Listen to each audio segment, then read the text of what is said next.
Fáilte Recordia, my name is Mr. O'Sullivan. Timpiste sa Choláiste Samhraidh Ardlevel. Is cuigan go soléir túsan taurig a bhí ann. Bhí mar go léir bís ag tanú lenar gúrsa sa Ghaeltacht. Dág dismothirí sláán linn ag an Choláiste Samhraidh. Mar tholófá, bhí gná lá sa Ghaeltacht tí pléasca le gníomhaíochtaí spéisiúla.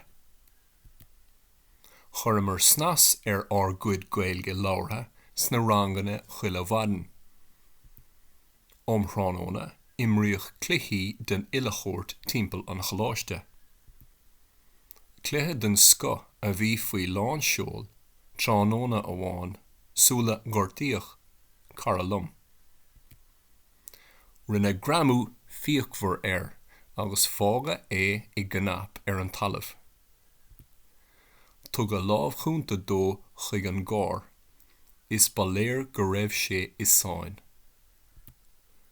Áit ghúlta a bheith an Ghaeltacht, agus bheadh aistear fada inán dó. Ní mó ná sásta a bhí sé, tuisc go raibh dúil mhór aige sa spórt. Tuga chuig éanad timpiste agus éigeandála i gcathair Corcaigh. Ábhraí an tíl ní raibh a chus briste, ach bhí madaí coise a úsáid feadh seachtaine.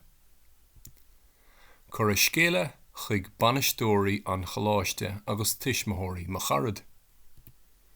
Tuga cead dó fille an Ghaeltacht agus bhí sé díreach in am don chéalaí.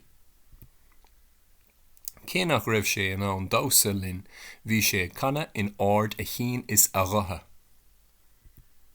Is fear don seanachal, is fear an tláinte ná na tánta.